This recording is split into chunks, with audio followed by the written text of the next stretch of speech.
जय श्री कृष्णा। राधे राधे। आज हम सुनेंगे सावन मास कथा के 21वें अध्याय की कथा। बोलिए शंकर भगवान की जय हो। सूत जी महाराज कहते हैं, हे ऋषियों सुनो। पूर्व काल में जयसेन नाम के एक विख्यात राजा थे जो काशी प्रदेश के शासक थे। उनके 1000 रानियां थी। इसके अतिरिक्त उन्हें मत्र राज विश्वक्सेन की सुंदर कन्या अम्मा भी पत्नी रूप में प्राप्त हुई। अम्मा उन्हें बहुत प्रिय थी और वह प्रातःकाल उठकर गंगा जी के शुभ तट पर जाती। वहां की भीगी मिट्टी लेकर उसकी पंचपिंडा गौरी मूर्ति बनाकर 5 मंत्रों से पूजा करती। इस प्रकार विधिवत पूजा संपन्न करके राजमहल में लौट आती। अम्मा जैसे जैसे गौरी देवी की पूजा करती वैसे वैसे उसके सौभाग्य की वृद्धि होती जाती। प्रतिदिन उसके सौभाग्य की वृद्धि होते देखकर उसकी सौतों को बड़ा दुख होता और वह कहती कि इसने पूर्व जन्म में कोई पुण्य किए हैं, उन्हीं का ये फल है। इस प्रकार दुख में पड़ी हुई सौतों का बहुत सारा समय व्यतीत हो गया। एक दिन सब सौतें आपस में सलाह करके गंगा जी के तट पर उसके पास गई, जहां पर कि वह पंचपिंड गौरी की पूजा कर रही थी। उन सबको वहां आई देखकर अम्मा गौरी जी की पूजा छोड़कर उनके पास गई और हाथ जोड़कर बोली, हे महाभाग्यवती देवियों, आपका बारंबार स्वागत है। आज्ञा दीजिए, मैं आपकी क्या सेवा करूं। तब सौते कहने लगी कि हम सब लोग तुम्हारे सौभाग्य की आग से जली हुई हैं, इसीलिए देखने यहाँ पर आई हैं। हे महाभागे, तुम प्रतिदिन जो 5 पिंडों की पूजा करती हो उसी से तुम्हारे सौभाग्य की वृद्धि हो रही है, या इसका कोई दूसरा कारण है। तब अम्मा ने कहा कि आप सब लोग तो मेरी बड़ी बहनें हैं, आपके प्रति मेरे मन में तनिक भी ईर्ष्या नहीं, अतः मैं गोपनीय बात भी आपके सामने कहती हूँ। पूर्व जन्म में मैं कुसुमपुर के वैश्य पुत्र वीरसेन की पुत्री थी। उन्होंने विवाह के समय धर्म पूर्वक मेरा दान किया। साथ ही प्रेम से कहा, हे पुत्री, जब तक तुम गौरी जी की पूजा न कर लेना तब तक जल भी नहीं पीना, इससे तुम्हें अभिष्ट मनोरथ की प्राप्ति होगी। तब मैंने बहुत अच्छा कहकर उनकी आज्ञा स्वीकार कर ली। ससुराल आने पर मैं गौरी जी की पूजा करने लगी। प्रतिदिन पंचपिंड बनाकर उनकी पूजा करती और फिर उन पिंडों को जल में विसर्जित कर देती। कालांतर मेरे पति वाणिज्य के लिए देशांतर में जाने लगे। उस समय स्नेहवश उन्होंने मुझे भी अपने साथ ले लिया। जेठ के सूर्य तप रहे थे, भयंकर गर्मी थी। ऐसे समय में वैश्यों का वह समूह निर्जन प्रदेश में जा पहुंचा। वहां एक वृक्ष के नीचे सबने विश्राम किया। मैंने सब ओर देखा कि जल लहरा रहा है। सोचा पास ही इतना अधिक जल है तो स्नान करके गौरी जी की पूजा कर लूं और फिर स्वादिष्ट जल पी लूंगी। यह विचार करके मैं एक एक पग आगे बढ़ती रही। वहां जल कहाँ, वो तो मृग तृष्णा थी। जितना अधिक दूर जाती उतना ही दूर वह मृग तृष्णा मुझे दिखाई देती। अंत में प्यास से पीड़ित होकर मैं बालों में गिर गई और मेरे सब अंगों में फफोले पड़ गए। इसी समय महाभारत का एक प्रसंग मुझे याद आया। मुनिवरों ने जैसे वहां पर पूजा की थी, क्यों ना मैं भी उसी प्रकार गौरी जी की पूजा कर लूं। ऐसा सोचकर मैंने बालू की 5 मुट्ठी लेकर 5 मंत्रों से देवी का पूजन किया और उसके बाद मेरी मृत्यु हो गई और उसी के पुण्य प्रभाव से मैं दशान देश के राजा के घर में उत्पन्न हुई। इस जन्म में मुझे पूर्व जन्म की स्मृति बनी हुई है। गौरी देवी के प्रसाद से ही मैं आप लोगों से छोटी होकर भी सौभाग्य में पड़ी हूँ, इसीलिए प्रतिदिन पंचपिंडा गौरी बनाकर पूजा करती हूँ। यह गुप्त रहस्य है जो मैंने आप लोगों के सामने प्रकट किया है। इस सत्य के प्रभाव से गौरी देवी मेरा अभिष्ट सिद्ध करें। यह सुनकर सब सौतों ने हाथ जोड़कर विनय पूर्वक प्रणाम करके कहा, बहन, हम पर भी कृपा करो और उन 5 मंत्रों को हमें भी बताओ जिसके करने से परमेश्वरी गौरी प्रसन्न हो जाती हैं। तब अम्मा ने कहा, मैं सब बताती हूँ, आप सुनिए और सुनकर उसी के अनुसार आप लोग भी कीजिए। उसके ऐसा कहने पर सब सौतें मन, वाणी और क्रिया के द्वारा उसकी शिष्या हो गई।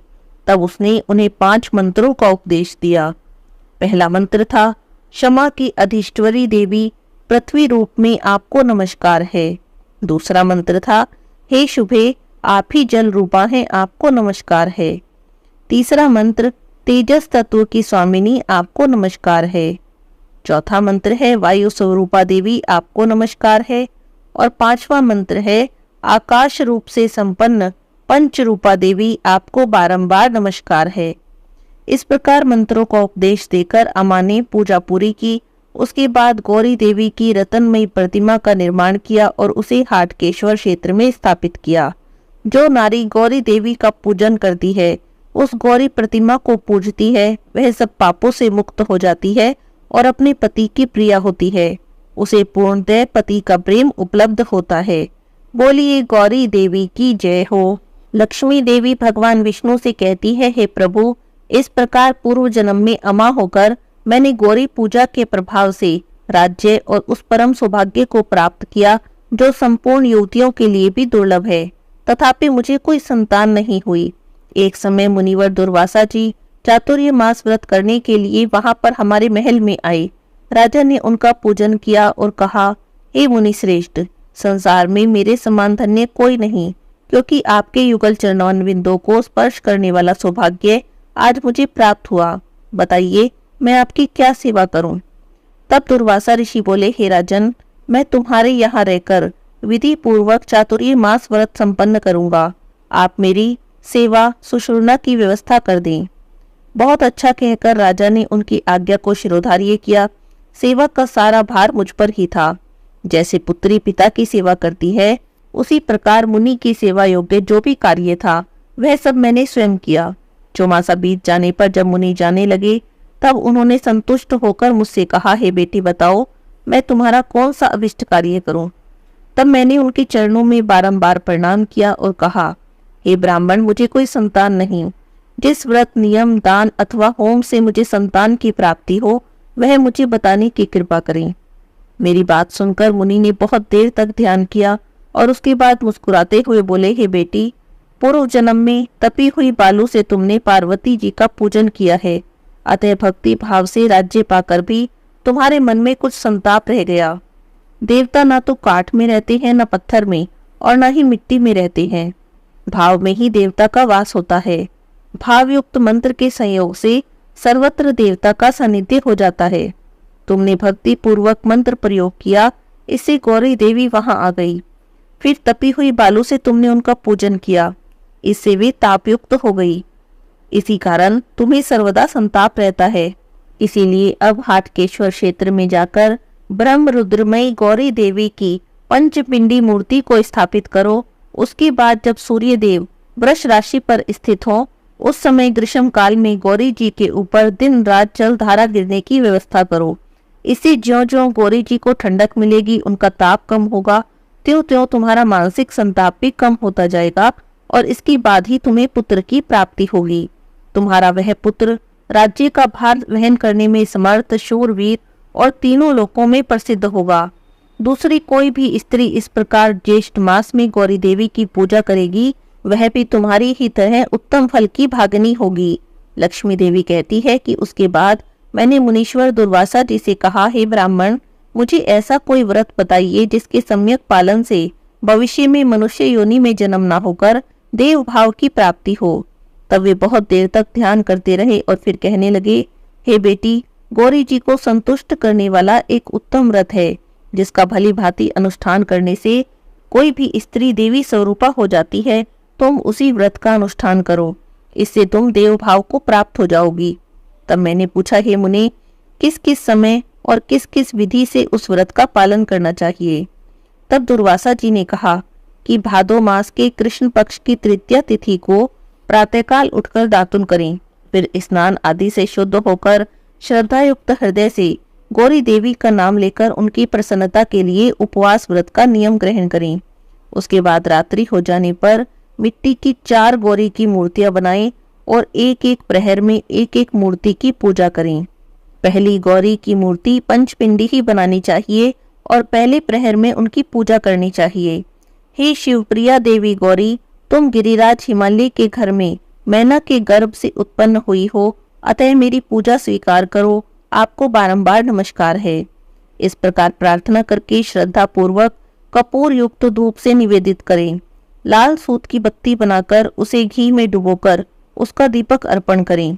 उसके बाद चमेली के फूलों से पूजा करके नैवेद्य अर्पण करें। उसके बाद देवी को अर्घ्य दें और अर्घ्य में उसी वृक्ष का फूल डालें जिसका दंत धावन किया गया हो। फूल, जल, अक्षत और गंध आदि से युक्त बिजोरा नींबू लेकर मंत्र का उच्चारण करते हुए भक्ति पूर्वक अर्घ्य दें और कहें, भगवान शंकर की प्रियतमा और गिरिराज हिमवान की पुत्री हे कल्याणमयी गौरी देवी, मेरे द्वारा निवेदित किए हुए इस अर्घ्य को ग्रहण करो, तुम्हें सादर नमस्कार है।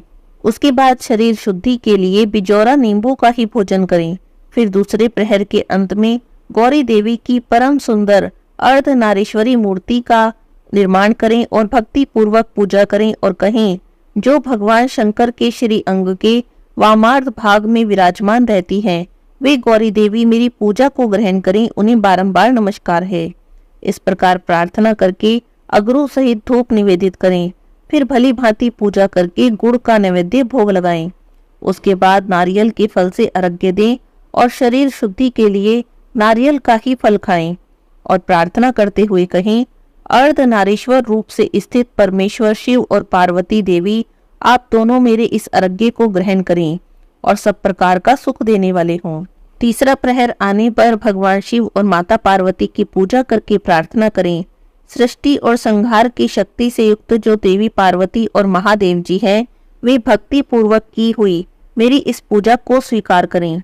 इसके बाद गुग्गल का धूप दें, नैवेद्य समर्पित करें, चमेली और जल का अर्घ्य देकर उसी का प्राशन करें अथवा शरीर शुद्धि के लिए उसी का आहार करें। प्रार्थना करके कहें कि संपूर्ण कामनाओं और सुखों को देने वाले भगवान शिव और देवी पार्वती मुझ पर भारी दया करके मेरे इस अर्घ्य दान को ग्रहण करें। चौथा प्रहर आने पर मंत्र के द्वारा पंचपिंडिका गौरी की भक्ति पूर्वक पूजा करें और प्रार्थना करें, हे देवेश्वरी, पृथ्वी आदि जो 5 भूत बताए गए हैं, ये सभी तुम्हारे ही स्वरूप हैं। तुम्हें नमस्कार है, आप मेरी इस पूजा को ग्रहण करो।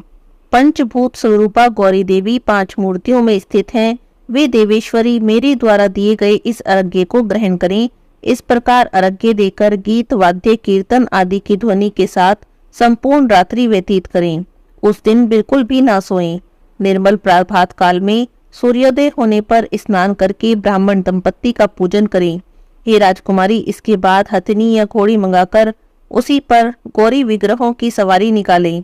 साथ ही गीत वाद्य, मंगल ध्वनि और वेदों मंत्रों का उच्चारण करते रहें। किसी नदी या तालाब के समीप जाकर उसी में उन विग्रहों का विसर्जन कर दें। विसर्जन करते हुए कहें, हे कल्याणमयी देवी, मैंने आपका आह्वान और पूजन किया है, अब आप मुझे सौभाग्य प्रदान करने के लिए इच्छानुसार पधारें। लक्ष्मी देवी कहती है, हे प्रभु, इस प्रकार पूर्व जन्म में मैंने भादो मास की तृतीया को भक्ति पूर्वक गौरी देवी का व्रत किया। द्वितीय और तृतीय पहर में मैंने उनके श्री विग्रह की ओर देखा तो वे रतनमयी हो गई।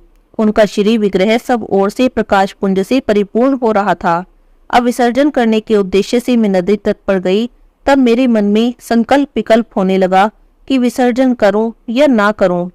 इतने में सुरेश्वरी गौरी ने प्रकट होकर कहा, हे बेटी, तुम इस जल में मेरी भावना मात्र कर लो, फिर इस विग्रह को ले जाकर हाटकेश्वर क्षेत्र में स्थापित कर दो। इस समय तुम्हारे मन में जो जो इच्छा हो उसी के अनुसार वरदान मांग लो। तब मैंने कहा, हे देवी, मैं मनुष्य योनि में किसी भी प्रकार जन्म न लूं, भगवान विष्णु मेरे पति हों। तब तथास्तु कहकर देवी पार्वती अंतर्ध्यान हो गई। इसके बाद मैंने हाटकेश्वर क्षेत्र में 4 गौरी विग्रहों की स्थापना की। उसी के प्रभाव से आप साक्षात भगवान विष्णु मुझे पति रूप में प्राप्त हुए, जो कि सनातन, अविनाशी और सदा मेरे ऊपर स्नेह रखने वाले हैं। सूत जी कहते हैं, भगवती लक्ष्मी के मुख से उनके पूर्व जन्म का वृतांत सुनकर शंख चक्र गदा धारण करने वाले भगवान विष्णु बहुत प्रसन्न हुए। हे ऋषियों, जो मनुष्य प्रातःकाल उठकर इस कथा को भक्ति भाव से पढ़ता है या सुनता है, उसका कभी लक्ष्मी से वियोग नहीं होता और उसे कभी भी दुर्भाग्य के दिन नहीं देखने पड़ते। बोलिए शंकर भगवान की जय हो, पार्वती माता की जय हो, लक्ष्मी माता की जय हो, विष्णु भगवान की जय हो।